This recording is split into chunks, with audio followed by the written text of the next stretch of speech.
አሰልጣኝ ጌታቸው በጥሩ ዜና አልተገናኘንም። የዓመት ጥረትና ልፋት መጨረሻው መውረዳችሁን ያረጋገጡበት ጨዋታ ሆኗል። እንዴት ነበር የጨዋታው እንቅስቃሴ? ጨዋታው እንዳየው ጥሩ ነው። ውጥረት ነበር፣ ጫና አለ። እነሱ በተረጋጋ ቦታ ላይ ሆነውና እኛ ላለመውረድ እና የመጨረሻ ለማሸነፍ ብቻ የተጫወትነው ጨዋታ ከባድ ጨዋታ ነበር። ከአምስት ጨዋታ በኋላ ነው ዛሬ ጎል ሳታስቆጥሩ የወጣችሁት። ይሄ እንዳልከው ተጫዋቾች ላይ ትንሽ ውጥረት፣ ጫና ነበር። እሱን ያሳያል። እሱ ነው የሚያሳየው። በውጥረትና ጫና ላይ ስለነበር እንደሚፈለገው የድሮውን ፐርፎርማንሳችንን ማሳየት አልቻለም። ውድድሩ ስትጀምሩ ወደኋላ ስናስበው ድንቅ የሆነ ውድድር ዘመን ነበር የጀመራችሁት። በኋላ ላይ ግን ቀስ በቀስ ቡድኑ የተቀዛቀዘ ይዳከም መጣ። ምንድን ነው ምክንያቱ? ምክንያቱ በየጊዜው አንደኛ ውድድሩ እጅግ በጣም ጫና ያለበት ውድድር ነው። እረፍትም የለውም።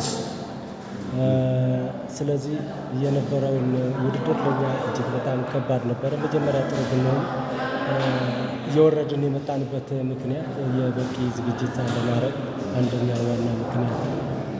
ከነበርንበትም ጊዜ በቂ ጊዜ ሊኖረን ይገባ ነበር። ለዝግጅት ጊዜ ጥሩ የሆነ ጊዜ ሊኖረን ይገባ ነበር። ያንን ባለመኖሩ ፕላስ የስኳዱ ጥበትም አለ። ስኳዱ እንደምታያቸው ተጫዋቾቹ ሁሉ እነሱ ናቸው በተደጋጋሚ የሚገቡትና የስኳዱ ጥበትም አለ። ለዚሁ መጥፎ ውጤት የመጨረሻው እንዳርጎ ነው። አጠቃላይ እስካሁን ባለ ውድድሩ ቆይታችሁ 3 አሸንፋችኋል፣ 13 አቻ፣ 14 ሽንፈት አስተናግዳችኋል። ይህም ቢሆንም ቡድንህ በእንቅስቃሴ ረገድ ጥሩ ጊዜ ያሳልፏል ብዬ አስባለሁ። አሁን ላይ ሆነ ስታስበው ከነበራችሁ እንቅስቃሴ አንጻር ያስቆጫል። አሁን ሁሉ ጊዜ በጨዋታ ላይ 3 ነጥብ ነው የሚፈለገው እንጂ ጥሩ ጨዋታና ጥሩ ፐርፎርማንስ ማሳየት ብቻ በቂ አይደለም። ሁሉ ጊዜ ውጤት መያዝ አለበት፣ በተለይ በእንደዚህ አይነት ውድድሮች ላይ።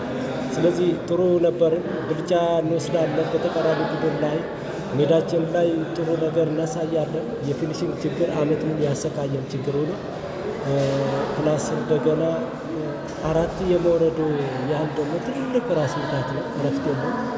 በዚህ ምክንያት እስኪየው በአሰልጣኝነት ህይወትህ ወደ ፕሪሚየር ሊግ ቡድን አሳድገህ ታሪክ ሰርተሃል። እንደገና ደግሞ በአሰልጣኝነት ህይወትህ ቲም ወርዶብሃል። ይሄ ደስታና ሀዘኑ እንዴት ይገለጽ? እግር ኳስ ላይ ሁለቱንም ገጽታ አለ እና ትደሰታለህ፣ ታዝናለህ። ስለዚህ ሁለቱንም ስታጣጣሙ የየራሳቸው ጣዕም አላቸው ብዬ አስባለሁ። የመጨረሻ ጥያቄ ላድርግና እንዳልከው የስኳድ ጥበት አለ። ጥሩ ቡድን፣ ቅርጽ ያለው ቡድን ማሳየት ይችላል። ከዚህ አንጻር በአመራሩ በኩል እገዛ ነበረክ? ምናልባት ትናንትና ከቡድኑ ጋር የተለያየባቸው ነገሮች እንደነበሩ ከዛ በኋላ እንደተመለስክ ሰምቻለሁ እና እስቲ አጠቃላይ ከአንተ ውጪ ከአንተ ጀርባ አመራሩ ያግዝህ ይረዳ ነበር? አሁን ትንሽ ክፍተት የፈጠረብን ምንድን ነው መሰለህ? በዝውውር ጊዜ ላይ ቶሎ ማግኘት የነበረብን ልጆች አላገኘንም፣ አጥተናል። እሱ በዝውውር ጊዜ ክለቡ ስለታገደ ከአሁን በፊት ከ4 ዓመት በፊት የነበረውን ያልተከፈሉ ተጫዋቾች ከሰው ቡድኑ አሳግደውታል። ይሄ ትንሽ ክፍተት ፈጠረብን። ሌላ እንትን አለ። የትላንትና ውስጥ የተሰማው ነገር ከትላንትና የተሰማው ከቡድኑ ጋር ተለያይተህ ነበረ፣ ከዛ ተመልሰህ መጣ የሚባል ውስጥ ስለሱ ተለያይተን ነበር፣ እንደገና ተስማምተን አብረን እየሰራን ነው። አመሰግናለሁ። አሰልጣኝ ፋሲል ከተከታታይ 3 ጨዋታ ሽንፈት በኋላ ዛሬ ወሳኝ የሚባለው ድል አሳክታችኋል። እንዴት ነበር ጨዋታው?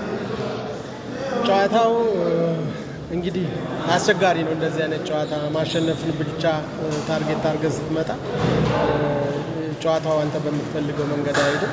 ፈርስት ሃፍ በጣም ቀዝቃዛ ነበር። ምናልባት የ9 ሰዓት ጨዋታዎች ብዙ ጊዜ የመጀመሪያው 45 በጣም አድካሚ ስለሆኑ ከረፍት በኋላ ግን የተሻለ ጨዋታ ነበር። በምናስበው ልክም ባይሆን የተሻለ ጨዋታ ነበር። ሌሎችም የጎል እድሎች አግኝተናል። ካለመጠቀማችን ውጪ የሁለተኛው 45 የተሻለ ነው። ግን በዚህ ሰዓት ከሁሉም በላይ የሚያስፈልገን ነጥብ ነውና ያንን አግኝተናል። እንዳልከው ሁለተኛው አጋማሽ ላይ ስኬታማ የሆኑ ቅያሬዎች የቡድን እንቅስቃሴ ቀይሮታል። ምንም እንኳን ፍጹም ጎል ቢያስቆጥርም ቅያሬዎቹ ስኬታማ ነበሩ። ከዛ ባሻገር ደግሞ ከ3 ጨዋታ በኋላ ነው ጎል ሳታስተናግዱ የሚወጣችሁት። ምንም እንደ ጥሩ ጎን ይነሳል። ምን አሻሽላችሁ መጣችሁ ዛሬ?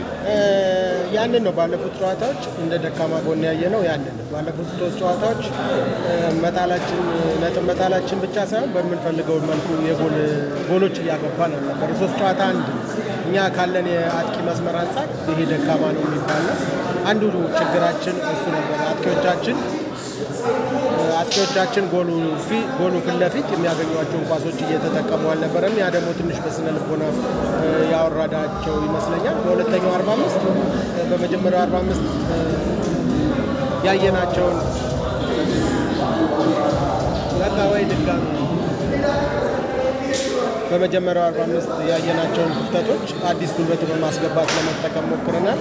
የተቀየሩት ተጫዋቾች ቡድኑን አሻሽለውታል።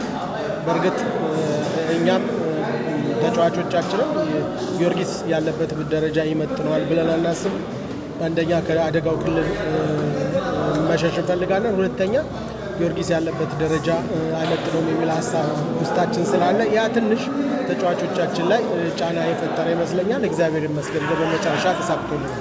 በእናንተ ድል ሶል ሽሬ ወደ ከፍተኛው ሊግ ወርዷል። የቡድኑን እንቅስቃሴ እንዴት ይገልጸዋል?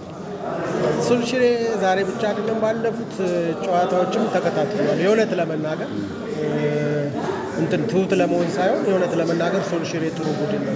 የሆነ ቦታ ላይ ሞመንቱን ያጣውና የመመለስ ያቃተው ቡድን ነው ይመስለኝ እንጂ እንደ ቡድን በጣም ኦርጋናይዝድ የሆነ ኳስን መሰረት አድርጎ ለመጫወት የሚያስብ ቡድን ነውና ጥሩ ቡድን ነው ብዬ ነው የማስበው።